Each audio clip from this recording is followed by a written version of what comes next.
안녕하세요. 다폴더 사나이입니다. 경기 분석에 앞서 당첨 내역 인증합니다. 많은 분들께서 함께 응원해주신 덕에 당첨까지 올 수 있었던 것 같습니다. 그리고 많은 분들께 말씀드리지만 스포츠는 결과도 중요하시지만 조합이 매우 중요합니다. 조합이 필요하신 분들은 아래 고정 댓글로 편하게 말 걸어주시면 무료로 공유해드립니다. 이번 달도 큰 거 터트려 보자고요. 홈팀 FC 서울 포메이션은 4-4-2이며 클리말라는 여름 이적 시장에서 영입된 폴란드 출신 스트라이커로 변칙적인 침투 움직임이 강점이며 링가드는 중앙과 측면을 넘나드는 위치 선정과 탈압박 시 빌드업 연결 능력에서 높은 효율을 보이고 있고 문선민은 빠른 스피드와 오버래핑 타이밍으로 측면 돌파와 크로스 옵션을 모두 수행 가능한 전형적인 윙어 자원이며 박수일 최준으로 구성된 측면 풀백 조합은 넓은 공간 활용과 전방 패스 타이밍에서 강점을 보이고 있으며 정승원과 김진수의 인버티드 움직임은 순간적인 중앙 미드필더 숫자를 늘려 볼 점유율 확보에 유리한 전술 구조를 제공하고 있고 김기동 감독은 이러한 패턴 전술과 수적 우위를 활용한 압박 전환을 바탕으로 중원 장악에 초점을 맞추고 있으며 홈에서는 안정적인 전술 수행을 지속하고 있다. 원정팀 강원FC 포메이션은 4-4-2이며 가브리엘은 타겟형 스트라이커로 공중볼 경합에 강하지만 활동 반경은 제한적이며 김민주는 직선적인 드리블과 공격 진입 속도는 갖췄으나 패스 완성도와 연계 전개에서 기복이 있는 자원이다. 김동현은 중원에서의 볼 배급과 커버 플레이가 가능하지만 전방 압박 상황에서는 탈압박과 전진 패스 선택에 어려움을 드러낸다. 정경호 감독 체제의 강원은 아직 전술적 디테일이 정립되지 않았고 특히 측면 수비 시 대인마크와 라인 간격 조절에서 일관성을 확보하지 못하고 있다. 이번 경기에서는 클리말라의 움직임에 대한 사전 데이터가 부족한 가운데 포지셔닝 대응 실패가 실점으로 이어질 수 있는 변수가 된다. FC 서울은 클리말라를 중심으로 한 전방 전개와 전술적 유기성이 상승세를 보이는 중이며 강원은 전술적 디테일 부족과 수비 대처 미비로 불안 요소가 다수 노출되고 있고 클리말라의 첫 골과 함께 서울 팬들의 응원이 경기장을 압도할 가능성이 충분한 매치업이다. 홈팀 전북현대 포메이션은 4-3-3이며 티아고는 직전 경기 멀티골을 기록하며 볼 감각이 완전히 살아난 모습이며 전진우는 대표팀 소집 후에도 페이스를 유지하며 득점까지 올린 상태로 중원에서의 볼 배급과 세컨드 침투에서 강점을 보인다. 강상윤은 측면에서 끊임없이 침투하며 공간을 창출하는 움직임이 인상적이며 전술적 유연성에서도 중심축 역할을 하고 있다. 전북은 콤파뇨, 홍정호, 한국영이 부상으로 이탈한 상황이지만 남은 자원들의 경기 집중력과 공격 전개 완성도는 여전히 탄탄하고 홈에서는 티아고를 중심으로 한 전방 압박과 빠른 전환 플레이가 효과적으로 작동하고 있으며 전반적인 팀 템포가 상승 기조를 유지하고 있다. 원정팀 수원FC 포메이션은 4-3-3이며 사박은 제공권과 피지컬에서 강점을 보이지만 연계와 볼 배급에서 다소 제한적이며 안데르손은 단독 돌파 능력은 탁월하나 크로스와 슈팅 선택에서 기복이 자주 나타나는 편이며 루아는 중원에서 전진성과 활동량은 풍부하지만 수비 전환 시 포지셔닝 오류와 공간 커버 실패가 자주 발생한다.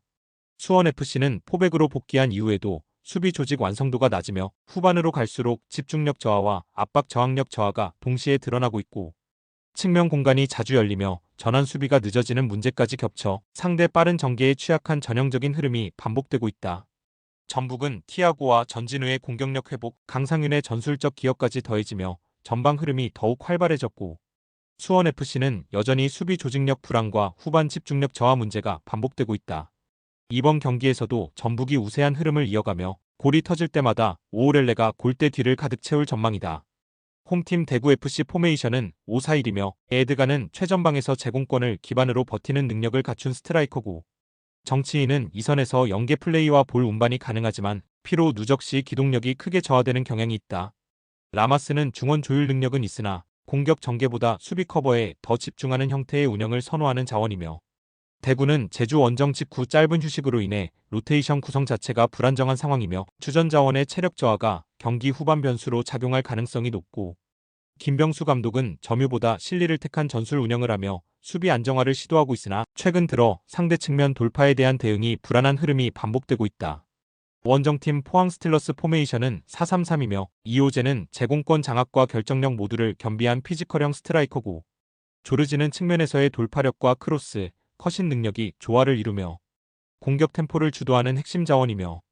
오베르다는 중원에서 왕성한 활동량과 볼 소유 유지 능력으로 공수 연결고리 역할을 수행하며 최근 경기 흐름이 안정적이다. 완델손의 부상 이탈은 존재하지만 조르지가 좌측 윙 포지션에서 활발한 움직임을 보여주고 있어 공백이 크게 느껴지지 않는 상황이다. 박태하 감독은 김천 원정 이후 체력 안배와 로테이션 운영에 여유를 가질 수 있었고 비교적 높은 활동량과 공격 전개 집중도를 유지할 수 있는 흐름이다. 대구는 체력 소모가 심한 연속 일정으로 인해 경기 후반 무너질 가능성이 높고 포항은 전방 조합의 안정성과 측면 파괴력 모두를 갖춘 팀으로 전술 완성도가 높고 수비에만 집중하는 대구가 포항의 압박과 템포를 90분간 막아내긴 쉽지 않아 보이는 매치업이다. 홈팀 플루미넨시 포메이션은 4-3-3이며 에베랄도는 전방에서의 볼키핑과 침투 타이밍에 강점을 가진 자원이며 세르나는 측면에서의 크로스와 볼 운반 능력을 바탕으로 공격 전개의 폭을 넓혀주고 있으며 티아구 산토스는 중원에서 압박과 템포 조절을 동시에 수행하는 자원이다. 팀 전술은 안정적인 수비 라인을 바탕으로 역습 전환에 집중하는 편이며 중원에서의 간결한 전개와 측면 공간 활용이 주된 공격 루트다. 다만 강한 압박을 받는 상황에서 실수가 자주 발생하며 뒷공간 커버와 전환 타이밍이 일관되지 못한 문제가 존재한다. 원정팀 도르트문트 포메이션은 3-4-3이며 기라시는 중앙에서 포스트 플레이와 득점 모두 수행 가능한 결정력 있는 자원이며 아데예미는 좌측 하프 스페이스에서의 침투와 슈팅 타이밍이 탁월하며 최근 들어 경기 감각이 물오른 상태고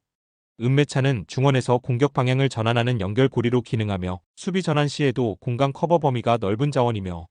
도르트문트는 양쪽 윙백이 전진하는 구조 속에서 좌우 측면을 중심으로 상대 박스 근처까지 진입하며 하프 스페이스 침투 빈도가 매우 높은 팀이며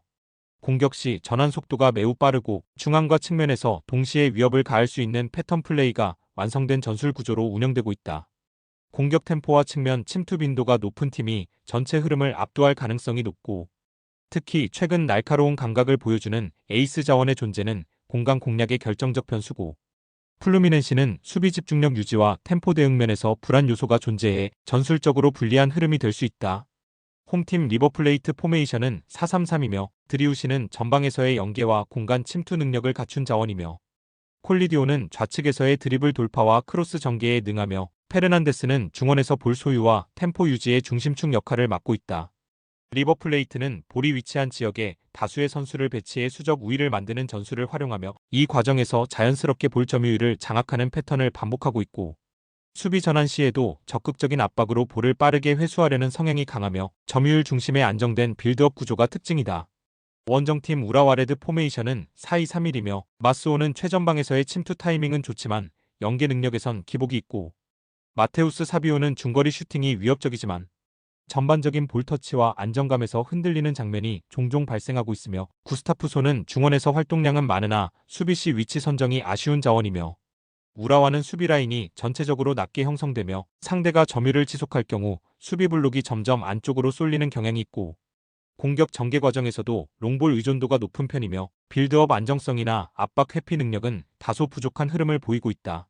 리버플레이트는 수적 우위를 바탕으로 한 전술 구조가 안정적으로 정착된 상태이며 전환 과정에서도 매끄러운 흐름을 보이고 있고 우라와는 수비 간격 유지와 압박 회피에서 구조적 취약점이 드러나며 중원 통제에서도 어려움을 겪고 있고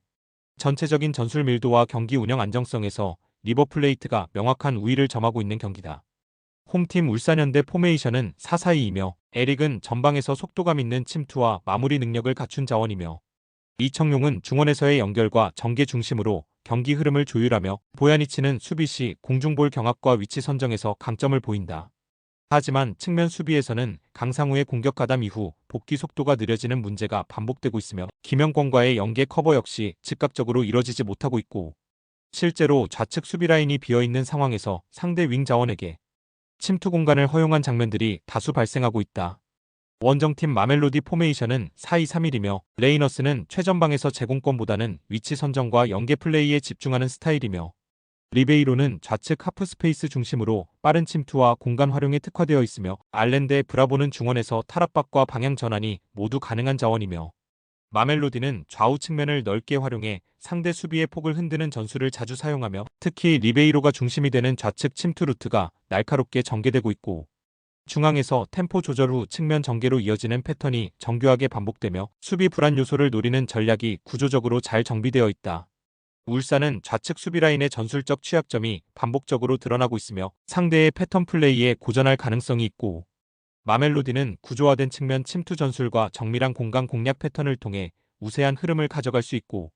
전체적으로 볼 때 공간 리커버리의 문제로 인해 울산이 흔들릴 여지가 많은 경기다. 홈팀 몬테레이 포메이션은 4-2-3-1이며 베르테라메는 제공권과 박스 내 침투 타이밍에서 강점을 보이는 공격 자원이며, 카날레스는 중원에서 패싱 밸런스와 전진 전개 능력이 돋보이며, 메디나는 측면 활동량과 크로스 정확도가 높은 편이며, 전체적으로 포백 라인의 간격 유지와 수비 전환 속도는 안정적인 모습을 보이나 하프 스페이스 통제에서 반복적인 취약점이 드러나고 있고, 특히 중앙 미드필더 뒷공간에서 측면으로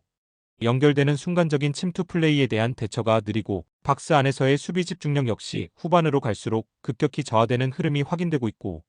원정팀 인터밀란 포메이션은 3-5-2이며 튀랑은 순간적인 마무리 집중력이 뛰어나며 코레아는 세컨드 스트라이커로서 연계의 강점을 보인다. 바렐라는 메잘라 형태로 하프 스페이스를 침투하며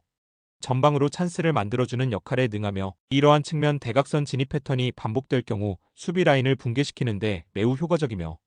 최근 인터밀란은 중원부터 측면으로 연결되는 전환 속도가 빠르고 윙백과 미드필더 조합이 만들어내는 유기적인 공격 루트가 강팀들과의 경기에서도 꾸준한 성과를 내고 있고, 수비 시에도 3백 간격 유지와 세컨볼 회수 능력에서 밀리는 장면이 적고 전술적 완성도 면에서 매우 높은 수준을 유지하고 있다. 인터밀란은 메잘라 무브먼트를 통해 하프 스페이스를 정확히 파고들며 전방 공격을 날카롭게 연결하는 팀이며, 몬테레이는 이러한 구조적 침투에 대한 수비 반응이 늦고 후반으로 갈수록 수비 집중력이 흔들리는 흐름이며, 전체적인 전술 완성도와 경기 주도권 측면에서 인터밀란 쪽으로 기운 매치업이다.